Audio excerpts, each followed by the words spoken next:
그리스도인입니다. 다 같이 한번 따라해 볼까요? 참된 그리스도인. 예수 믿는 자들을 세상 사람들은 그리스도인이라 말하지요. 그러니까 예수 그리스도를 믿는 자들이라는 뜻입니다. 그렇다면 참된 그리스도인이란 어떤 사람을 말할까요? 여러분 자신이 가슴에 손을 얹고서 나는 참된 그리스도인인가 한번 반문해 보시기 바랍니다.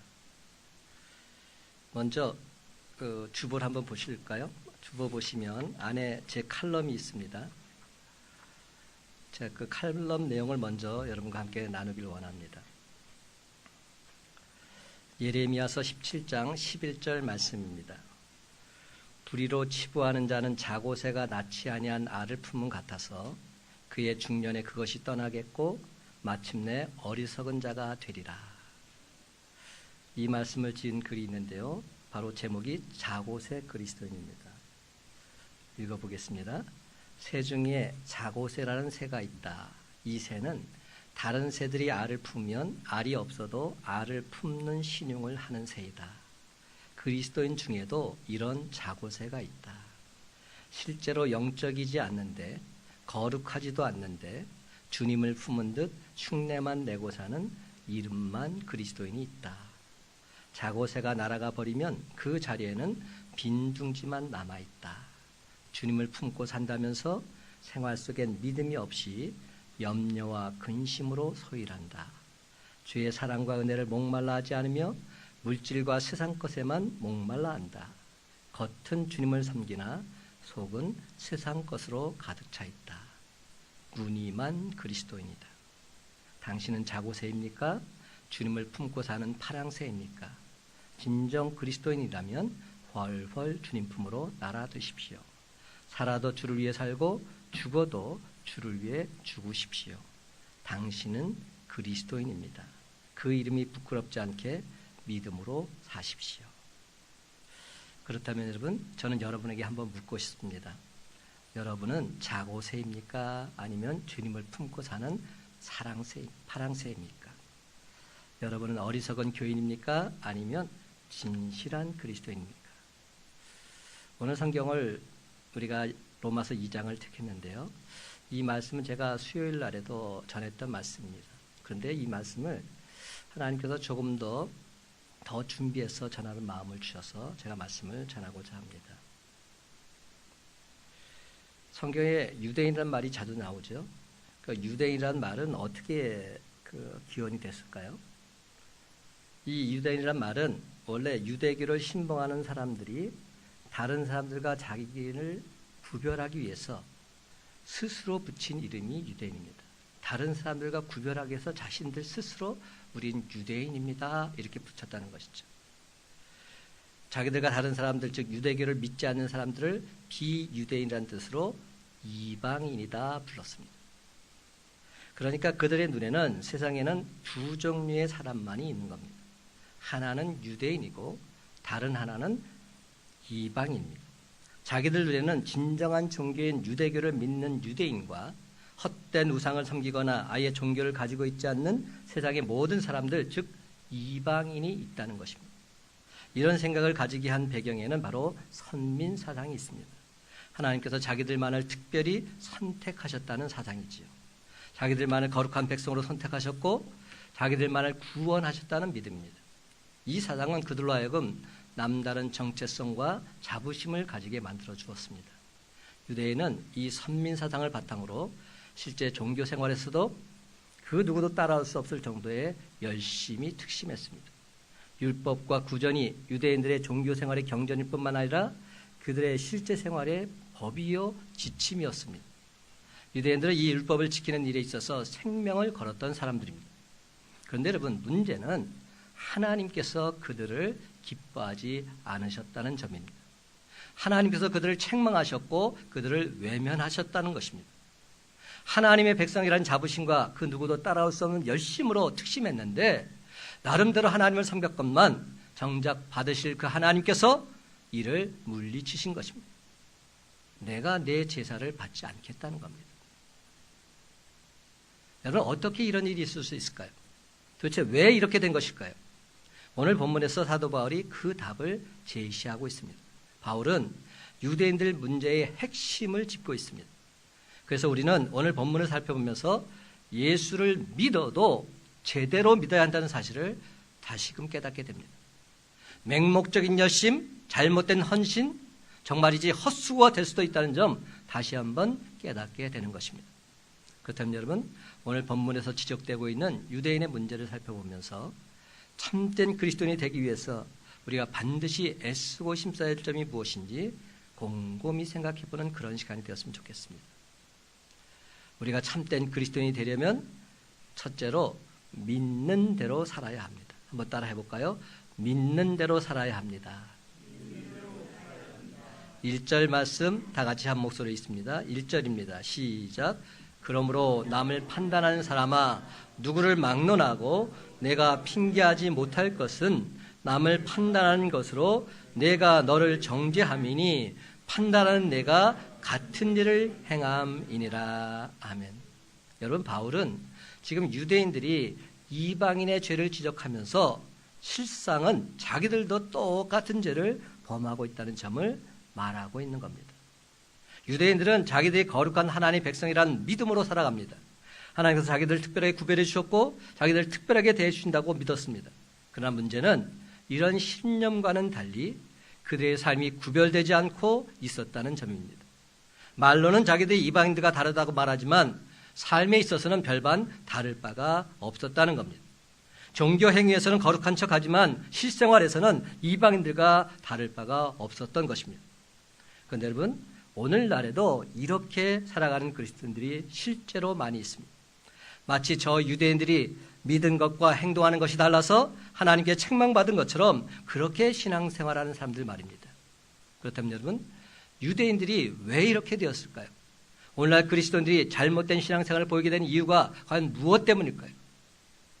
한마디로 오늘 성경은 소명과 사명의 분리 때문이다 말합니다. 소명과 사명의 분리. 소명이란 뭡니까? 하나님께서 남달리 구별해서 부르신 것, 그것을 소명이라 말합니다. 그러니까 아주 특별하게 대해 주신 것을 말합니다. 그래서 소명받은 사람들은 남다른 특권을 누리게 됩니다. 이 땅에서 하나님의 자녀로 살 수 있는 특권, 그리고 장차 저 천국에 갈 수 있는 특권 누리게 되는 것이죠. 사명이란 하나님께서 우리에게 맡기신 일을 말합니다. 그러니까 사명이란 하나님께서 소명을 주신 실제적인 이유를 말하는 겁니다. 하나님께서 특별하게 대신 이유가 있다는 겁니다. 사명을 감당하기 위해서 소명을 주셨고 그 사명을 감당해야 한다는 겁니다. 창세기 12장 1절에 4절을 보게 되면 하나님께서 갈대아 우르에서 평범하게 남과 다를 바 없이 살고 있었던 아브라함을 부르시는 장면이 나옵니다. 그리고 남다른 특권을 주셨지요. 큰 민족을 이루게 하겠고 복을 주셔서 주의 이름이 창대하게 해주겠다 약속하십니다. 여러분, 여기까지가 소명입니다. 부르심입니다. 그런데 이게 다가 아닙니다. 왜 부르셨냐는 겁니다. 이렇게 남달리 그를 부르신 이유가 있다는 겁니다. 그 이유가 뭔지 아세요? 이렇게 나옵니다. 땅의 모든 족속이 너로 말미암아 복을 얻을 것이라. 여기서 중요한 포인트가 뭔지 아세요? 너로 말미암아. 내가 복을 받았다면 그 복을 이제는 나누어 주라는 겁니다. 내가 복의 통로가 되라는 겁니다. 복의 근원이 되라는 겁니다. 이것이 아브라함에게 주신 사명인 것이죠. 다른 사람들을 섬겨서 그들도 아브라함이 받아 누리는 복의 자리로 그들을 이끌어줄 사명이 있다는 겁니다. 너만 예수 믿고 구원받아서는 안 된다는 겁니다. 이것이 우리에게 주신 사명입니다. 우리가 지금 주님 자리에 나와 있습니다. 나만 은혜 받고 구원받는 삶을 사는 것이 아니라 그 누군가, 저 쓰러진 누군가를 주님대로 인도할 사명이 있다는 겁니다. 그래서 우리를 먼저 택해 주셨다는 겁니다. 사랑하는 성도 여러분, 유대인들의 문제는 소명만 생각했고 사명을 잊어버렸다는 데 있습니다. 하나님께서 자기들 남달리 택하시고 부르시고 복을 주신 것을 자랑했습니다. 그러나 왜 자기들을 그렇게 남달리 택하시고 부르시고 복을 주셨는지 생각하지 못했던 겁니다. 여기에 믿음과 생활이 분리되는 원인이 있습니다. 하나님께서 자기들을 부르신 것, 남달리 복을 주신 것을 믿었습니다. 그런데 왜 자기들을 부르셨는지, 남달리 복을 주신 이유가 무엇인지 온전히 깨닫지 못했던 겁니다. 그러니까 믿음은 있는데 어떻게 살아야 할지를 모르니까 삶이 뒷받침되지를 못하고 있는 겁니다. 그러다 보니 믿음과 삶이 분리되는 그러한 일들이 벌어지고 있는 겁니다. 믿음 따로 삶 따로. 그러므로 여러분, 우리가 믿은 대로 살아야 합니다. 그러기 위해서는 하나님께서 왜 나를 택하셨는지, 왜 내게 은혜를 베풀어 주신지 알고 믿어야 합니다. 그렇습니다, 여러분. 우리가 진정 믿은 대로 살아갈 때 하나님과 사람 앞에서 참된 그리스도를 인정받는 저와 여러분의 삶이 다 되시기를 예수님의 이름으로 간절히 축원합니다. 우리가 참된 그리스도인이 되려면 두 번째로 깨달은 대로 살아야 합니다. 한번 따라해 볼까요? 깨달은 대로 살아야 합니다. 23절 말씀 다 같이 함께 있습니다. 23절 시작. 율법을 자랑하는 내가 율법을 범함으로 하나님을 욕되게 하느냐. 짧지만 강한 말입니다. 율법을 자랑하는 내가 율법을 범함으로 하나님을 욕되게 하느냐. 바울은 유대인이 율법의 사람들이라고 자랑하면서 실제로는 그 율법을 지키지 않고 있는 점을 지적하고 있습니다. 이것이 또 다른 유대인의 문제라는 겁니다. 실제로 유대인들에게 율법은 그들의 가장 큰 자랑거리였습니다. 하나님께서 모세를 통해서 자기들에게만 율법을 주셨다고 그들은 자랑했습니다. 이 율법이 자기들이 선민이 되는 가장 결정적인 증거 가운데 하나라고 말했지요. 그래서 그들은 율법을 어린 시절부터 부지런히 가르쳤습니다. 집집마다 매주자라 해서 문설주에 말씀함을 만들어 놓았습니다. 태필란이라 해서 율법 말씀을 기록해서 팔과 미간에 붙이고 다녔습니다. 늘 언제나 말씀을 암송했지요. 한마디로 그들은 율법의 백성이라 말할 수 있습니다. 그러나 여러분, 문제는 여기에 있습니다. 그 앞에 부분 21절, 22절 말씀 제가 읽어볼게요. 그러면 다른 사람을 가르치는 내가 내 자신은 가르치지 아니하느냐. 도둑질하지 말라 선포하는 내가 도둑질하느냐. 간음하지 말라 말하는 내가 간음하느냐. 우상을 가증히 여기는 내가 신전물관을 도둑질하느냐. 여러분, 말씀을 알고 가르치면서 정작 그들 자신은 그 말씀을 지키지 않는다는 겁니다. 이게 문제라는 겁니다.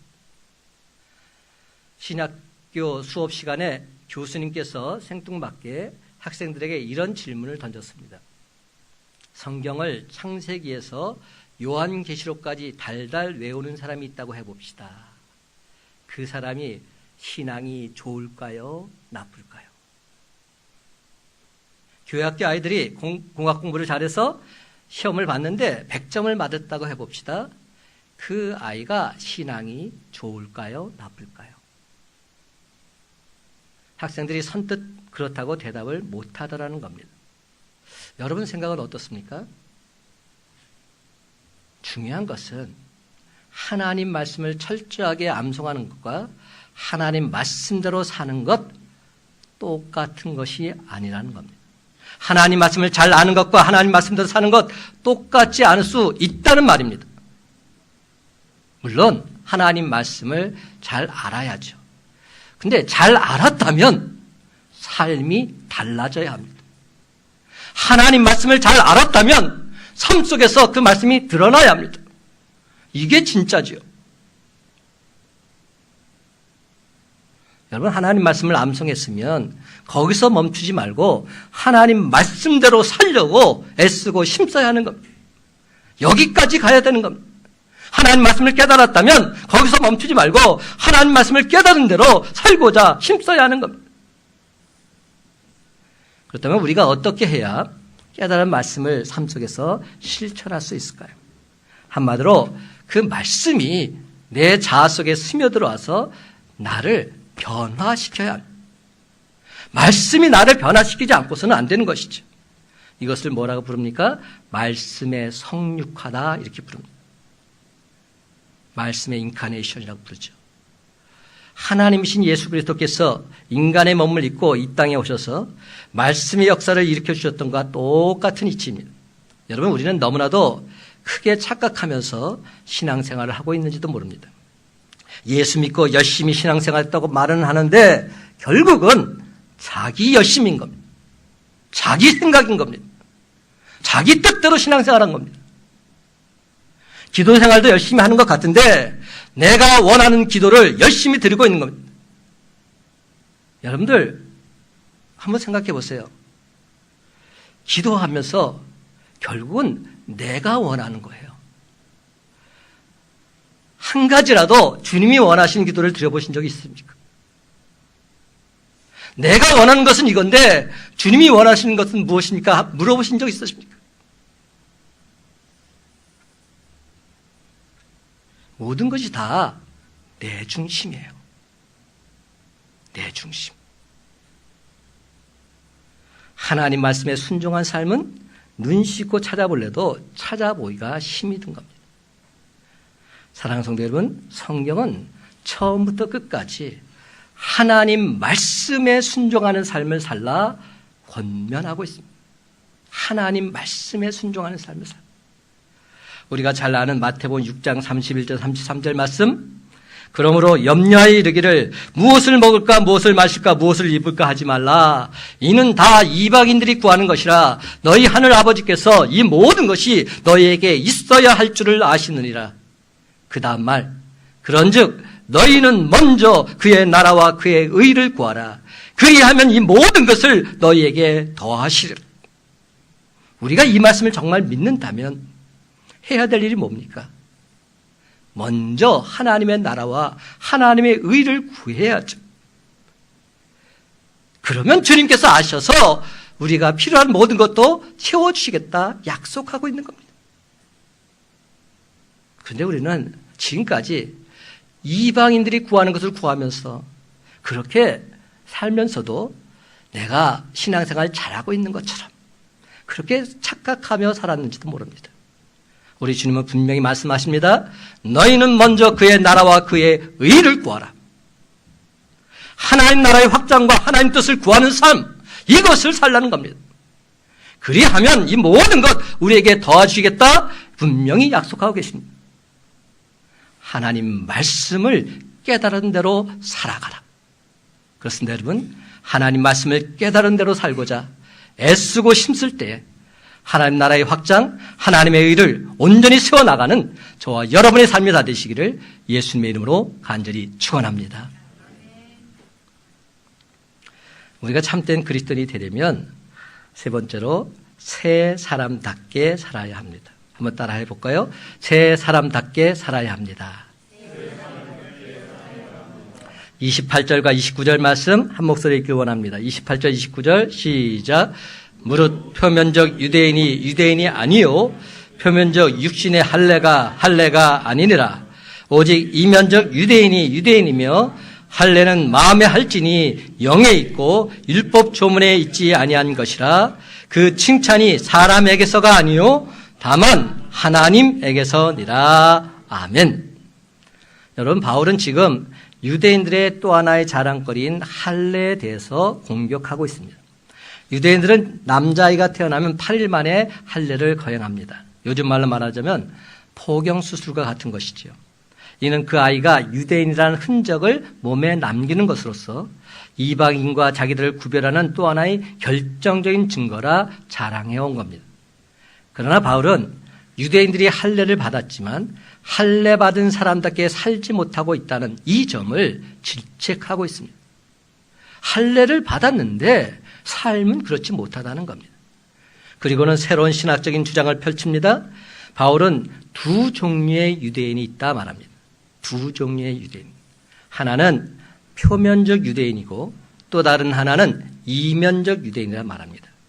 표면적 유대인은 영어로 말하면 outwardly Jew, 이면적 유대인은 inwardly Jew. 무슨 뜻인지 알겠죠?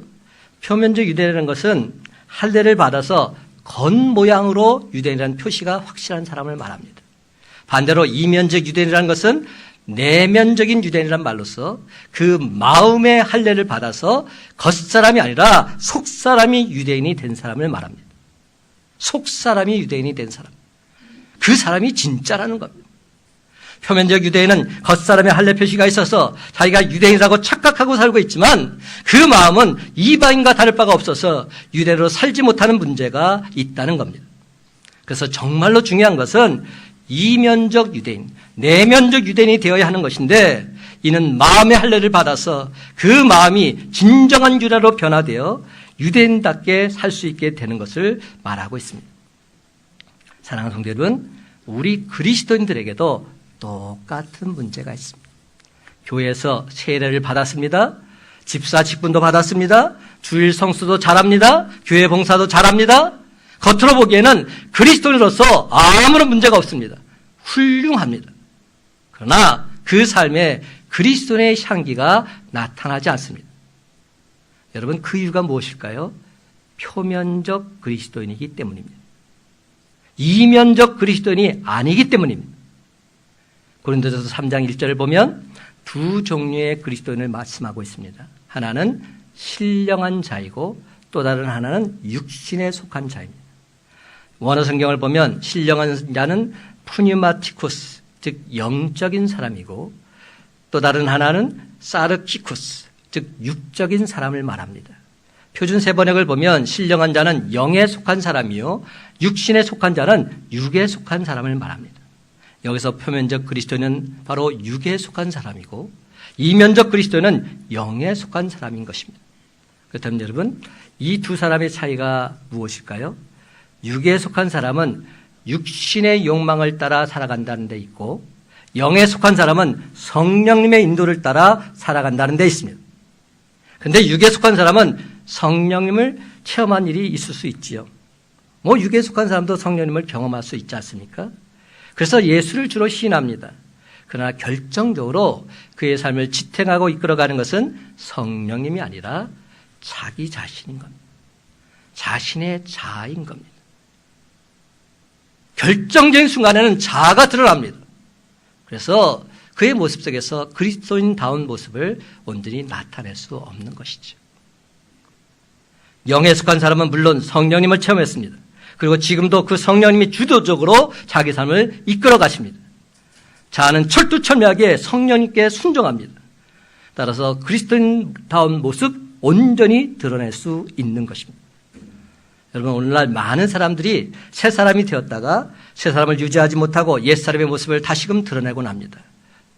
그렇다고 해서 완전히 옛사람으로 돌아간 것은 아니지요.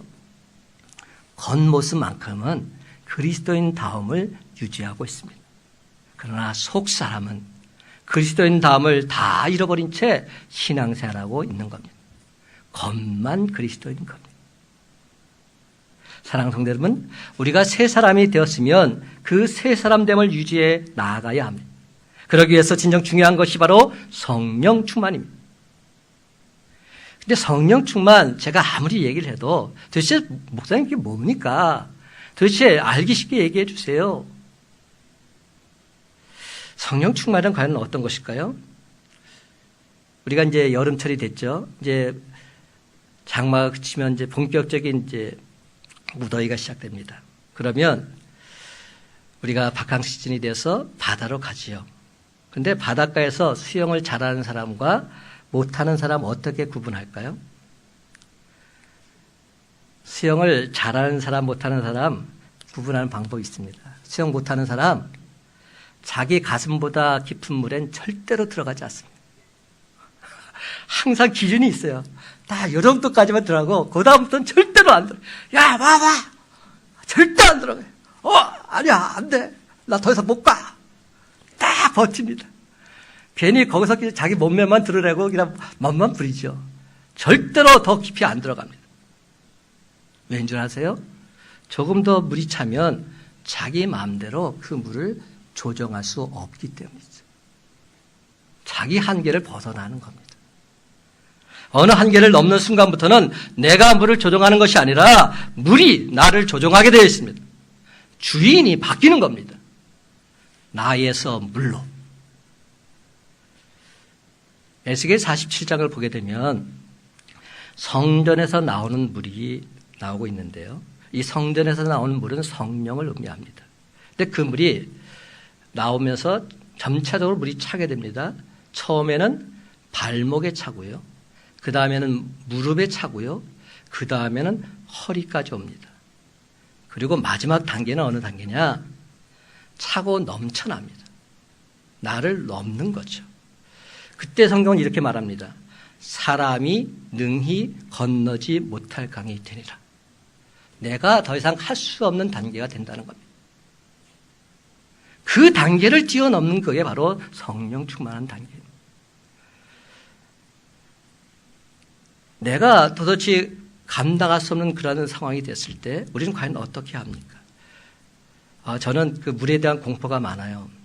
그래서 저도 결코 제 허리 이상 되는 데는 들어가려 하질 않아요. 내가 몇 번 죽을 뻔해가지고 절대로 안 들어가요. 아무리 오라 해도 안 들어가요. 근데 정말 수영을 잘하려면 그 순간 내가 붙잡고 있는 것을 다 내려놓아야 합니다. 그리고 물속에 풍덩 빠져야 합니다. 그래야 잘할 수 있어요. 제가 전에 한번 말씀드린 적이 있죠. 물에 빠지는 자 구하는 법. 물에 빠지면 사람이 지푸라기도 잡는 심정으로 막 잡아요. 그리고 그 잡으면 얼마나 그 악력이 센지 절대로 안 놓습니다. 왜냐하면 살고자 막 그러면 구하러 갔던 사람도 같이 죽어요. 그냥 카치게 헤매다가 못 견뎌서 죽게 돼 있어요. 그런데 구하는 방법이 있답니다. 그 순간 물속으로 더 풍덩 들어가는 겁니다. 푹 들어가는 겁니다. 그러면 그 물 잡았던 사람이 깜짝 놀라서 그 손을 놓는 거예요. 살겠다고. 그 순간 뒤에서 머리채 잡아 끌고 나오면 된다는 거죠. 여러분 이게 무슨 의미인지 아세요? 맡겨야 하는 겁니다. 내가 주인이 되면 안 되고 성령님께 나 자신을 맡기는 것. 이것이 바로 성령 충만한 삶. 여러분 우리가 항상 신앙생활하면서 문제가 뭔지 아세요? 내가 주인이에요. 주님이 종이에요. 그래서 주님은 내가 원하는 대로 다 들어줘야 돼요. 주님, 주님 맨날 외칩니다. 내 기도를 들어 응답해 주옵소서 주님께 간구합니다. 근데 실상은 주님은 내 종인 거예요.